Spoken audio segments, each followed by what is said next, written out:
ফাজাযাউহু জাহান্নাম খালিদান ফিহা ওয়া গাদিবাল্লাহু ওয়া লা'আনাহু ওয়া আ'আদ্দা লাহু আযাবান আযীমা। মহান আল্লাহ তাআলা আয়াতের মধ্যে বলেছেন, ইচ্ছাকৃতভাবে যদি কোনো মানুষ কোনো ইমানদারকে খুন করে, হত্যা করে, তাহলে ফাজাযাউহু জাহান্নাম, তার প্রায়শ্চিত্ত হচ্ছে জাহান্নাম। খালিদান ফিহা, সে থাকবে চিরকাল জাহান্নামে। ওয়া গাদিবাল্লাহু ওয়া লা'আনাহু, ওই খুনির উপরে আমি আল্লাহ পাকের প্রচণ্ড ক্রোধ। ওয়া লা'আনাহু, তার উপর আমি আল্লাহ পাকের লানত। ওয়া আ'আদ্দা লাহু আযাবান আযীমা, এবং তার জন্য আমি প্রস্তুত করে রেখে দিয়েছি মারাত্মক শাস্তির ব্যবস্থা। মহাগ্রন্থ আল কোরআনে আল্লাহ রাব্বুল আলামিন খুনের ব্যাপারে এত স্ট্রেট ফরওয়ার্ড কথা বলেছেন, খুনির ব্যাপারে চূড়ান্ত ফয়সালা দিয়ে দিয়েছেন। খুনির ঠিকানা জাহান্নাম। আপনারা এক বাক্যে জবাব দিয়ে বলুন তো, খুনির ঠিকানা কোথায়? আবার জোরে বলুন।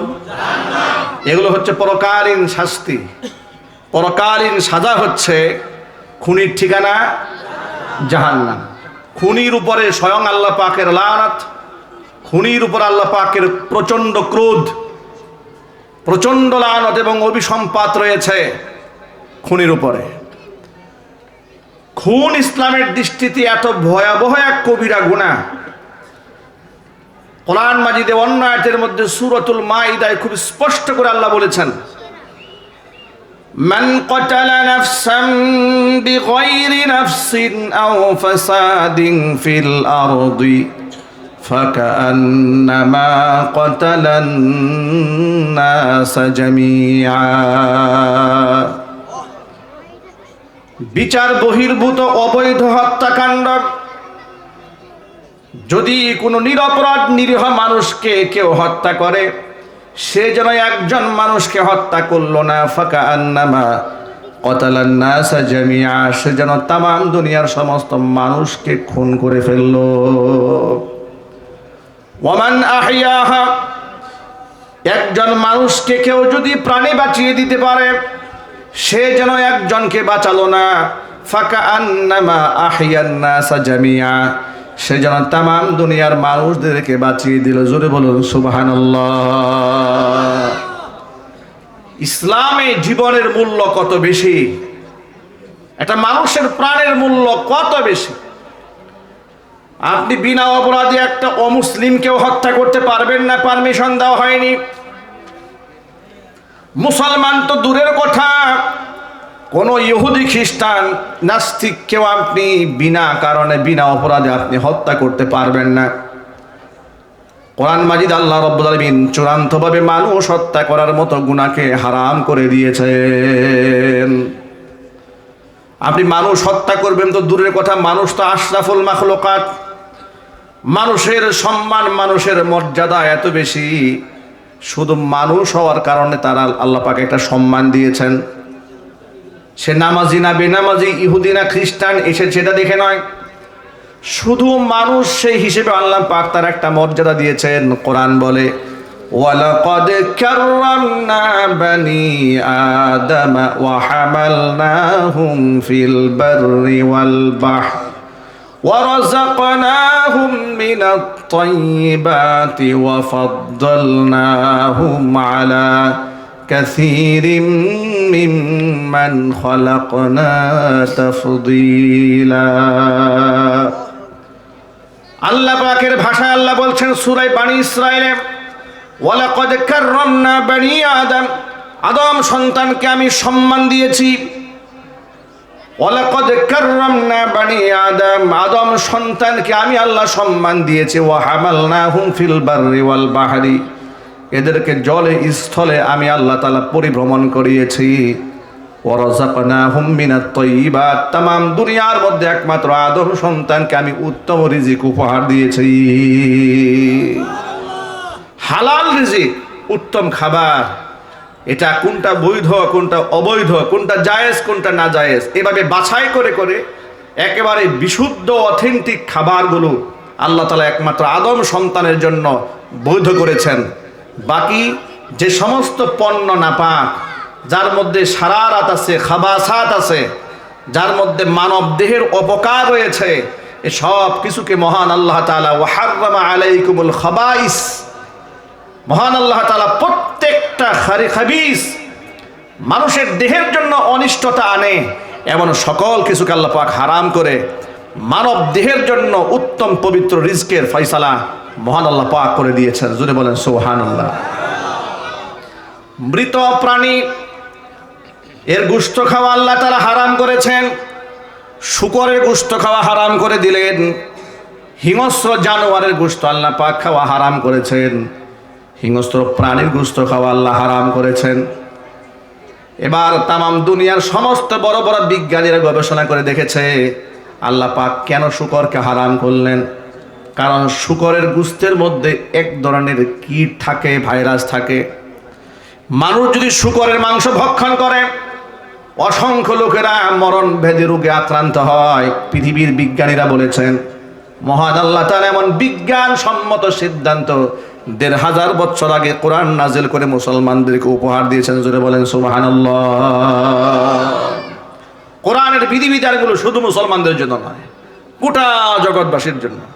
বিশ্বাস নিয়ে কেউ যদি আমল করে দুনিয়া আখিরাত ধন্য হয়, বিশ্বাস ছাড়াও যদি অন্ততপক্ষে দিক নির্দেশনা হিসেবে মানে, অন্ততপক্ষে দুনিয়ার মধ্যে সে শান্তি পাবে। জোরে বলেন সুবহানাল্লাহ।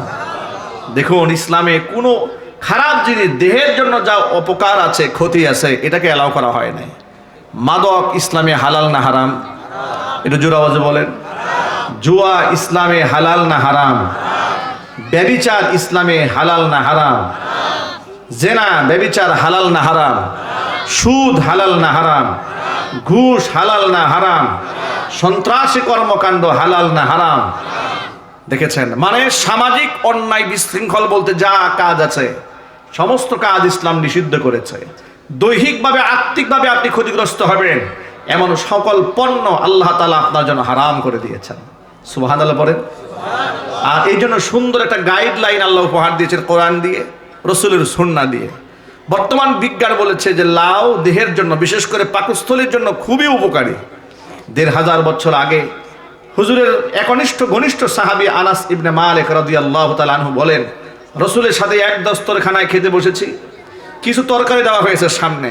আমি লক্ষ্য করলাম আল্লাহর নবী তরকারিগুলো বাছাই করে করে বিশেষ করে লাউগুলো বেশি খাচ্ছেন। আমি সেদিন বুঝতে পারলাম লাউ রসুলের কাছে খুব প্রিয় খাবার। আল্লাহর কসম করে বলছি, সাহাবী আনাস ইবনে মালিক বলেন, এরপর থেকে সারা জীবন লাউয়ের চেয়ে শ্রেষ্ঠ সবজি আমার কাছে আর একটাও ছিল না। আরো যদি বলেন সুবহানাল্লাহ। এবার চিকিৎসা বিজ্ঞানীরা কি বলেন, যে আপনার পেটের মধ্যে রোগ আছে, আপনার আমাশা হচ্ছে, কলেরা হচ্ছে, ডায়রিয়া হচ্ছে, আপনি লাউ খান। লাউ পেটের জন্য সবচেয়ে উপকারী খাদ্য। সুবহানাল্লাহ বলেন। আমার বন্ধুগণ, এইভাবে মহান আল্লাহ রাব্বুল আলামিন সমস্ত উপকারী দেহের জন্য যা আছে সব আল্লাহ পাক বৈধ করেছেন, দেহের জন্য ক্ষতিকর সব আল্লাহ হারাম করেছেন। শূকরের মাংস হারাম, অনুরূপভাবে মদ আল্লাহ তাআলা হারাম করলেন। ইয়াবা, গাঁজা, আফিম, হেরোইন সব ধরনের মদ আল্লাহ পাক হারাম করে দিয়েছেন। আবার সামাজিক বিশৃঙ্খলা সৃষ্টি হয় এমন সব আল্লাহ পাক নিষিদ্ধ করে দিয়েছেন। যেমন আপনি দুজনে মিলে ব্যবসা করতে গেলেন, আপনার একটু জ্ঞান বুদ্ধি বেশি, আপনার সাথে যিনি ব্যবসার মধ্যে সম্পৃক্ত হয়েছেন, যিনি আপনার শেয়ার হোল্ডার হয়েছেন, তার একটু জ্ঞান বুদ্ধি কম।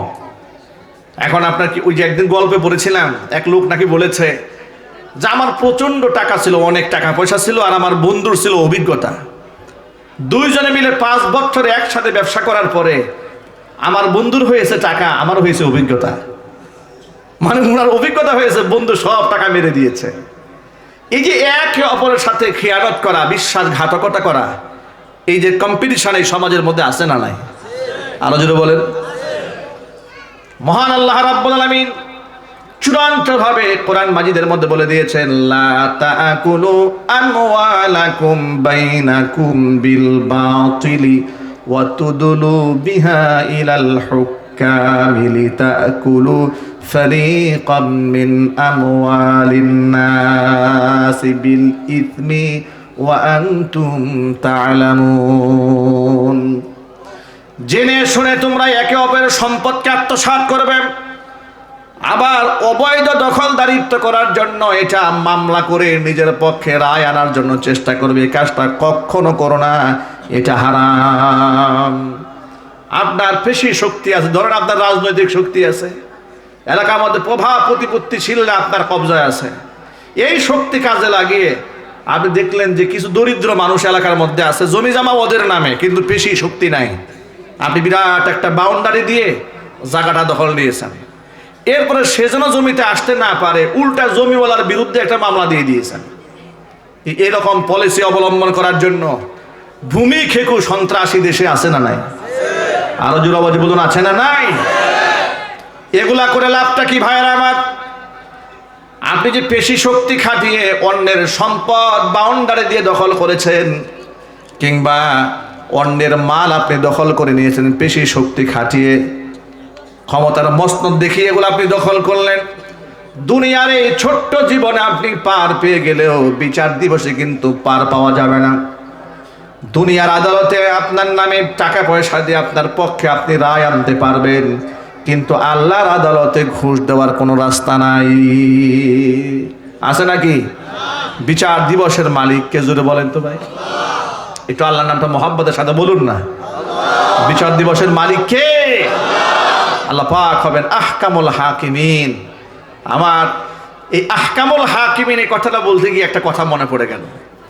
2013 সালে শহীদ মাওলানা দেলওয়ার হোসেন সাঈদী রহমাতুল্লাহি আলাইহিকে আদালতে যখন তোলা হলো, তার বিরুদ্ধে আনিত অভিযোগগুলো পাঠ করা হলো। সম্ভবত 4000 পৃষ্ঠার, অঙ্কটা মনে নাই, এমনই হবে আর কি। 4000 পৃষ্ঠার মতো অভিযোগ তার বিরুদ্ধে তোলা হলো। তিনি 5-7 মিনিট বক্তব্য দিয়েছিলেন। সেই বক্তব্যগুলো পরের দিন আমার দেশ পত্রিকার মধ্যে আমরা পড়েছিলাম।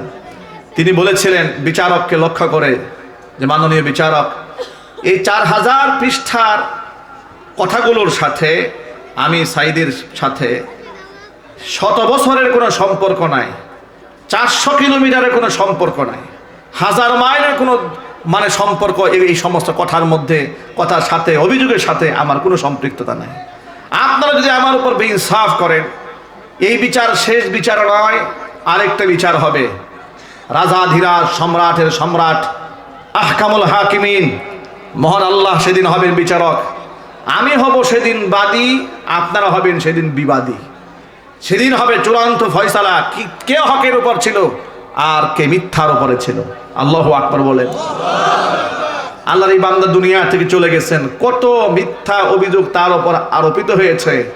মানুষ তাকে রাজাকার বলার চেষ্টা করেছে, যুদ্ধাপরাধী বলার চেষ্টা করেছে, তার মানহানি করার চেষ্টা করেছে, তাকে ধর্ষক হিসেবে মানুষের সামনে উপস্থাপন করার চেষ্টা করা হয়েছে।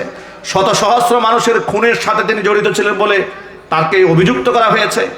এত অভিযোগ দেওয়ার পরেও আপনারা ইনসাফের সাথে জবাব দিয়ে বলুন তো, আল্লাহর এই বান্দার মোহাব্বত মানুষের দিল থেকে কি তারা একটু কমাতে পেরেছিল? আর চিৎকার দিয়ে বলুন, পেরেছিল? এমন অবস্থা আল্লাহ পাক কোরআনের এই পাখিকে দিয়েছিলেন। তার বিরুদ্ধে যখন ফাঁসির রায়টা দিয়ে দেওয়া হয়েছিল, 200-র উপরে মানুষ অকাতরে জীবন বিলিয়ে দিয়েছিল। ঠিক না ঠিক? আর যে স্বৈরাচারী খুনি একজন আলেমের সাথে এত বড় বিয়াদবি করলো, তার কদিন পূর্বে তারও ফাঁসির রায় হলো। মানুষ তো দূরের কথা, একটা কুকুরও তার জন্য জীবন দেয় নাই। কারণ মানুষের জন্য তো মানুষ জীবন দেয়, কোন জানোয়ারের জন্য তো মানুষ জীবন দেয় না। কথা ঠিক না ঠিক না বলে? খুনি হাসিনা কি মানুষ? কি বলা হয় আপনাদের কাছে? মানুষ। দেখতে শুনলে মানুষের মতো, ও মানুষ না তো, নিকৃষ্ট জানোয়ার। 1000 মানুষ খুন করার পরে এখনো পর্যন্ত তার রক্ত পিপাসা মেটে নাই। এখনো আরো মানুষ খুন করতে মনে চায়, এখনো বলে নামের তালিকা তৈরি করে করে রেখেছি, প্রতিশোধ গ্রহণ করা হবে। আমার এর দেখলে ফেরাউনের ইতিহাস মনে পড়ে। ঠিক না ঠিক যদি বলেন? ফেরাউনও একবার পানিতে চুপটি খাওয়ার আগ পর্যন্ত স্বীকার করে নাই আল্লাহকে। কারুনের কথা মনে পড়ে, একেবারে গলা পর্যন্ত মাটির নিচে দেবে গিয়েছিল, তখন ওকে কারুন আল্লাহকে স্বীকার করতে চায় নাই। যখন নাক পর্যায়ে এসে নিঃশ্বাস বন্ধ হওয়া শুরু হয়েছে, তখন আল্লাহকে স্বীকার করার চেষ্টা করেছিল কারুন। তো অনুরূপভাবে নমরুদের কথা দেখেন, কত আলামত দেখেছে আল্লাহ পাকের, কত নিদর্শন দেখেছে, বিশ্বাস করে নাই। যখন জাহান্নামে যাওয়ার শুরু হয়েছে তখন ঈমান আনা শুরু করেছে। গড়গড়া শুরু হয়ে গেলে ঈমান আর কার্যকর হয় না, আর কার্যকর হয় না। ফেরাউনকে আল্লাহ মমি বানিয়ে রেখে দিয়েছেন, ফালিয়াউমা নুনাজ্জিকা বিবাদানিক লিতাকুনা লিমান খালফাকা আয়া, তোর দেহটাকে আমি বাঁচায় রাখলাম, এটাকে হাড্ডি সার করে দিলাম না, যাতে পরবর্তী প্রজন্মের জন্য নিদর্শন হয়। আমরা মহান আল্লাহর কাছে দোয়া করি, খুনি হাসিনাকেও যেন স্বৈরাচারী ফেরাউনের মতো আল্লাহ মমি বানায় রাখে, কিয়ামত পর্যন্ত মানুষ যেন দেখতে পারে এর থেকে জালেম এই বাংলার মাটিতে জন্মগ্রহণ করে নাই।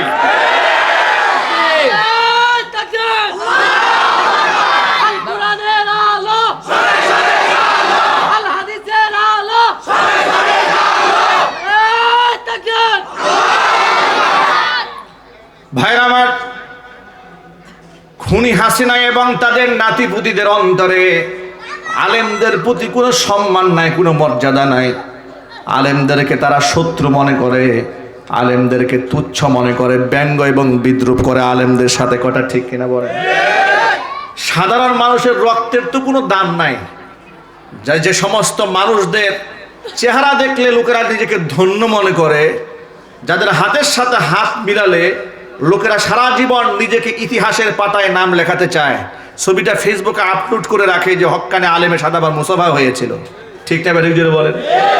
যে সমস্ত আলেমদেরকে এই দেশের সাধারণ মানুষ এত মহব্বত করে, এত সম্মান করে, জীবনের চেয়ে বেশি মূল্যায়ন করে যে আলেমদেরকে, সেই আলেমদেরকেই যখন স্বৈরাচারী খুনি হাসিনার দাম দেয় না, তো সেখানকার আপনি খালি আব্দুল্লাহর কোনো মূল্য আছে হাসিনার কাছে?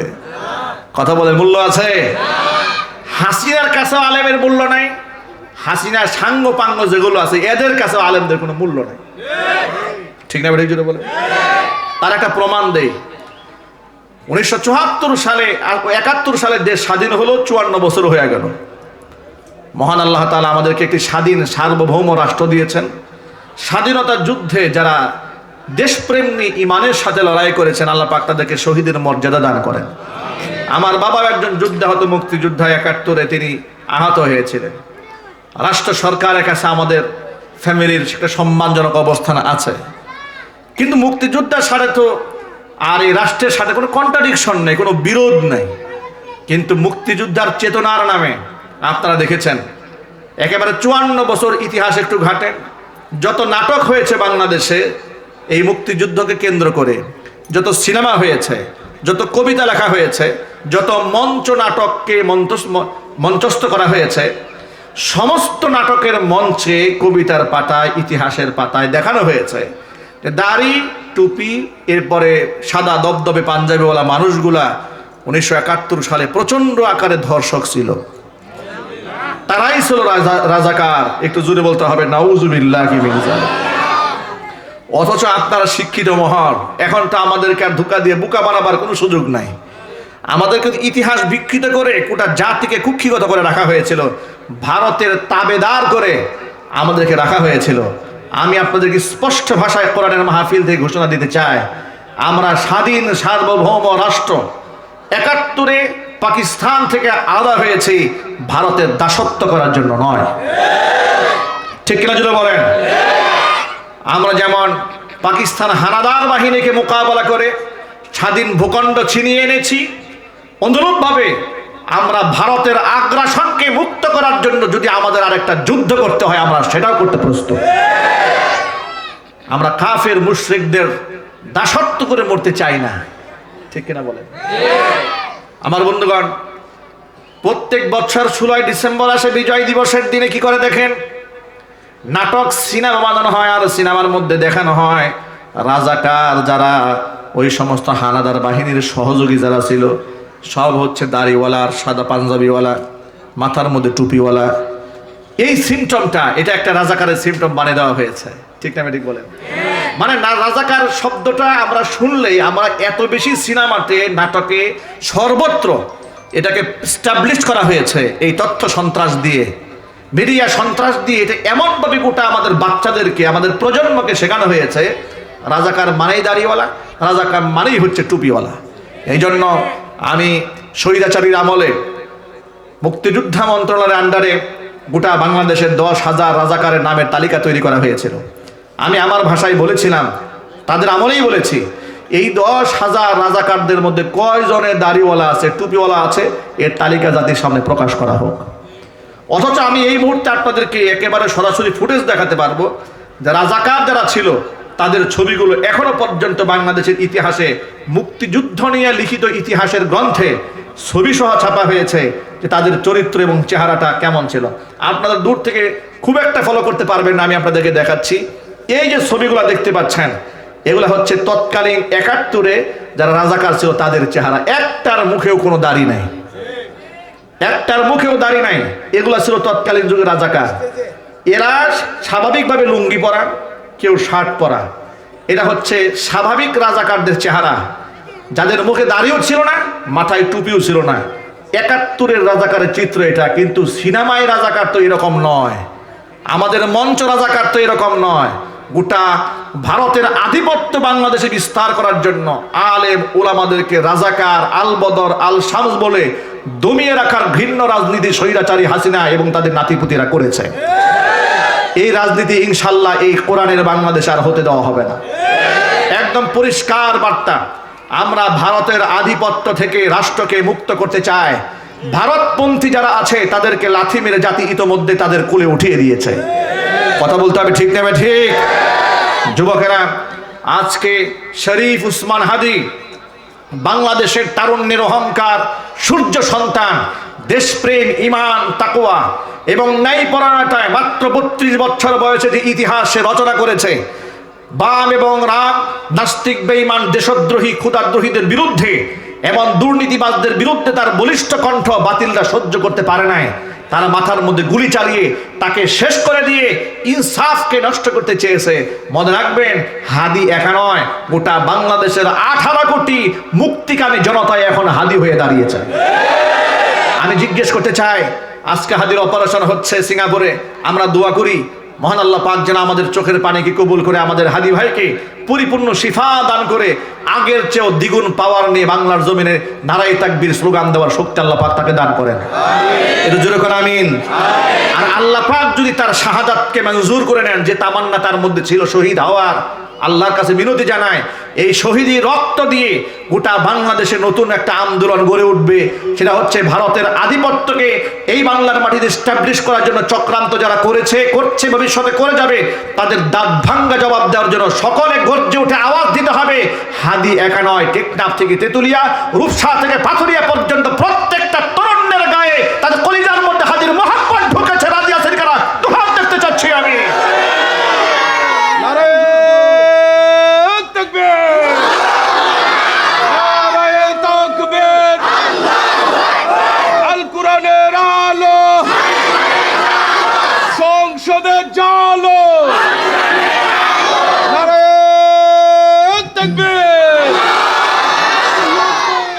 আমার ভাইরা, এই সমস্ত সন্ত্রাস এবং খুনিদের কাছে মানুষের জীবনের কোনো মূল্য নাই, কিন্তু ইসলামে মানুষের জীবনের মূল্য আছে না নাই? আরো জোরে বলতে হবে, আছে না নাই? মানুষ খুন করা হালাল না হারাম? সবাই জোরে বলেন। মানুষ তো আপনি খুন করবেন দূরের কথা, মহান আল্লাহ তাআলা একটা প্রাণীকেও খুন করা নিষিদ্ধ করে দিয়েছেন। হাদিস শরীফের মধ্যে এসেছে, জনৈক খারাপ মহিলা যার চরিত্রে কোনো বালাই ছিল না, মরু প্রান্তরে যাওয়ার সময় তিনি দেখতে পেলেন একেবারে প্রচন্ড তৃষ্ণা এবং ক্ষুধার যন্ত্রণায় ছটফট করে একটা কুকুর মৃত্যু পথের যাত্রী হয়েছে, জমিনের মধ্যে হামাগুড়ি দিচ্ছে। মেয়েটা মনে মনে ভাবলো, সামান্য একটু পানি যদি কুকুরের মুখে দিতে পারতাম, কুকুরটা প্রাণে বেঁচে যেত। কিন্তু পানি পাবো কোথায়? মরু প্রান্তরে পানি খুঁজে না পেয়ে অদূরে একটা কুয়া দেখতে পেল। বহু কষ্ট করে পায়ের মোজাকে বালতি বানিয়ে, গায়ের উন্নাকে রশি বানিয়ে পানি একটু বের করে তৃষ্ণার্ত মৃত্যু পথের যাত্রী কুকুরের মুখের মধ্যে সামান্য পানি তুলে দিয়েছে। কুকুরটা পানি পান করার পরে জীবনটা যখন ফিরে পেল, লেজ লেড়ে লেড়ে মনিবের কৃতজ্ঞতা আদায় করলো, মহিলার কৃতজ্ঞতা আদায় করেছে। মৃত্যু পথের যাত্রী কুকুরটা প্রাণে বেঁচে যাওয়ার পরে মহিলা আত্মতৃপ্ত হলো যে আমি একটা প্রাণ বাঁচাতে পারলাম। পৃথিবীর কোনো মানুষ সেই দৃশ্য দেখে নাই, কিন্তু মহান আল্লাহ পাক দৃশ্য দেখেছেন। এমন একটা চরিত্রহীন মহিলা সামান্য একটা কুকুরের উপর দয়া প্রদর্শন করার কারণে নবী করিম সাল্লাল্লাহু আলাইহি সাল্লামের কাছে জিবরিল মারফত আল্লাহ পাক সংবাদ জানিয়ে দিয়েছেন, ও আমার হাবিব, আমার একটা নিরীহ প্রাণী কুকুরের উপর মহিলা দয়া প্রদর্শন করার কারণে তার জিন্দেগির গুনার খাতা মাফ করে দিয়া এই মহিলাকে আমি জান্নাতি বাস করে দিয়েছি। পক্ষান্তরে তিরমিজি শরীফের আরেকটা হাদিসের মধ্যে এসেছি, একটা বিড়ালকে ঘরের মধ্যে আটকায় রেখে তিল তিল করে কষ্ট দিয়ে তাকে হত্যা করেছে একজন তাহাজ্জুদ গুজারি নারী, পর্দাসীন মহিলা। অপরাধটা কি? মহিলার খাবারের মধ্যে বিড়াল মুখ দিয়েছিল, এটাই ছিল অপরাধ। এই অপরাধে বিড়ালকে হত্যা করার কারণে আল্লাহর নবীকে আল্লাহ পাক জানিয়ে দিলেন জিবরিল মারফত, ও আমার হাবিব, এই মহিলাটি বিড়ালকে কষ্ট দিয়ে মারার কারণে মহিলার সারা জীবনের সমস্ত ভালো আমলগুলাকে আমি আল্লাহ নষ্ট করে দিয়েছি, মহিলাকে আমি জাহান্নামে ঢুকিয়ে দিয়েছি। জোরে বলে নাউজুবিল্লাহ। যে ধর্ম, যে দর্শনে, যে আদর্শে একটা কুকুরের দাম আছে, বিড়ালের প্রাণের দাম আছে, সেই ধর্মে মানুষের জীবনের মূল্য আছে না নাই? অথচ রাজনৈতিক প্রতিহিংসার কারণে সমাজের মধ্যে মানুষের জীবনের কোনো মূল্য মানুষ দেয় না। এমনকি ঘোষণা দিয়ে যে বলে অমুকে টার্গেটে আছে, তমুকে টার্গেটে আছে, এরকম কথা বলে। আল্লাহর কসম করে বলি, মানুষ খুন করার জন্য যারা এরকম টার্গেটের কথা উল্লেখ করে, ওরা মানুষের সন্তান হতে পারে না। দেখতে মানুষের মতো হলেও ওরা জানোয়ার, কোনো সন্দেহ নাই। মানুষ কারা খুন করতে চায় জানেন? যারা আদর্শ দিয়ে টিকতে পারে না, যারা বুঝে যায় যে এর সততার সামনে দাঁড়াবার যোগ্যতা আমার নাই, ওর ইনসাফের সাথে আমার যোগ্যতা নাই দাঁড়াবার, ঠিক না? ঠিক জুড়ে বলেন। তখন চেষ্টা করে এর খুন করে আমি ওই আসনটা দখল করতে চাই। সামনে নির্বাচন আসতেছে, আর বাকি আছে কতদিন? বাকি আছে 2 মাসের মতো বাকি আছে।